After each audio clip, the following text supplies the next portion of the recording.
Welcome to Easy 3 Sport Production. I'm your host, Suttles, and today we'll be recapping the game between the New York Knicks and the Utah Jazz. Let's get it. We have a good team. I don't care what nobody says. We have a good team. New York Knicks, we have a good team. They are a good team. And I'm just going to keep on saying it until it sticks into people's head, because a whole bunch of people are hating right now. They just hate that the Knicks are actually winning without a star player. That's where the hate really drums from. Last night, the New York Knicks beat the Utah Jazz 112-100. But it was a crazy win. They started out hot. They started out hot from the first quarter, and things got a little rocky, and towards the second quarter, they went down by 18 points.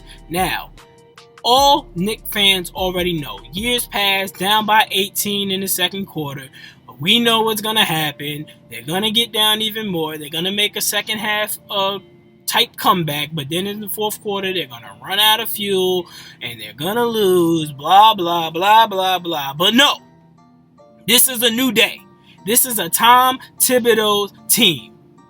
They're not laying down. They're not laying down and dying. They are going to fight and claw, and that's what they did. They were down by 18 in the second quarter. They began to chip away at the lead.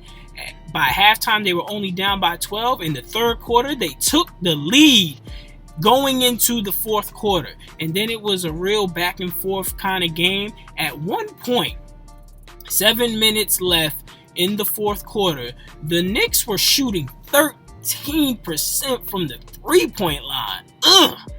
That was bad. Until Reggie Bullock hit 2 consecutive threes, and it started something that we did not see coming. In the 5-minute mark in the fourth quarter, tie game. Woo! Y'all know what I'm talking about. I'm still hyped from it. The river was on fire. Austin Rivers was on fire. That was an NBA Jam type. He's on fire, folks. He's on fire. He went in last night. He started with a step back three over Rudy Gobert, and it just faltered from there. Austin Rivers went on a 14-point scoring streak to end the game. He scored 14 of the final 16 points for the Knicks to close out and win. It was, oh my God, it was just so amazing. It was raining threes. I mean, after he hit that first one, then we got into a shot clock type situation where he ended up with the ball with 3 seconds left, and he drove it to the cup and he put up a floater, and it was looking good. And then he came back wanting the ball, demanding the ball on the left wing, and he got it and splash. And then he gets it again when Randle gives him a pick and another 3, and then he comes down and another 3. Oh man, that was great. It was on point, and it showed what kind of team this is. This is a team that's going to fight. Now, with all the excitement, Austin Rivers ended up with 23 points for the game, but 14 in the fourth quarter. Oh man, it was good. Julius Randle put in another great game. He was very inefficient from the beginning. He was off. He was taking so many shots. He was looking like the old Julius Randle, but he got his composure together. He ended up with 30 points, 16 rebounds, 7 assists. This man is still out here playing point forward, and he's looking damn good doing it. He's looking really good doing it. I mean, he's playing like an all-star right now. Like, a lot of people are saying MVP. I'm just going to hold back on that, because for an MVP candidate, you really have to be in the 30s, averaging that kind of points per game, and the impact on the team. You have to be tops in your conference. So I'm not just going to say he's an MVP, but he's damn sure playing like an all-star. He want to prove something this year, and Tibbs' system is perfect for him. It's perfect. Elfrid Payton, he played 41 minutes. He came away with 22 points, 8 assists. He played the point guard role well, and he did a good job against the Jazz.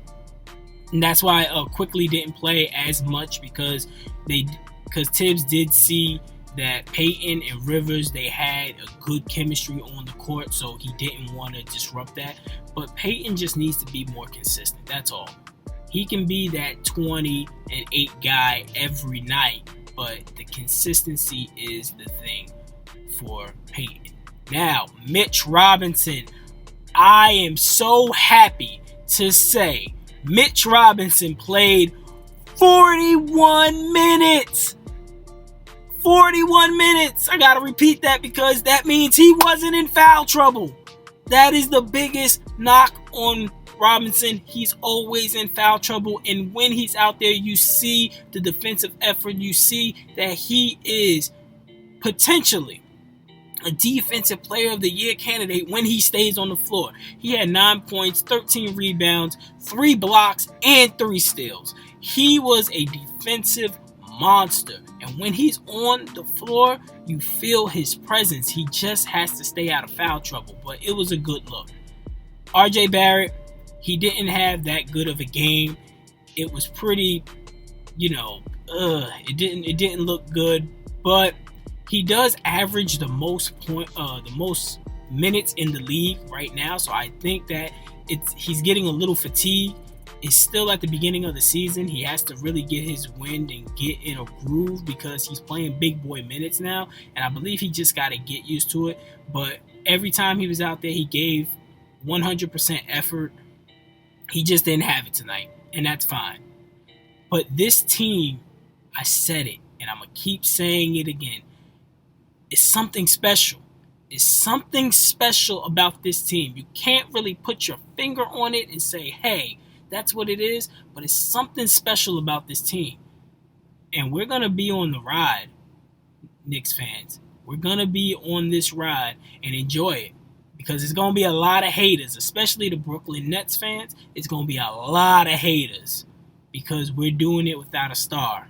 This has been a Subtles recap for Easy 3 Sport Production. Don't forget to like, comment, subscribe, and also sharing is caring. Share the video. Help the channel grow. Until next time, I'm out.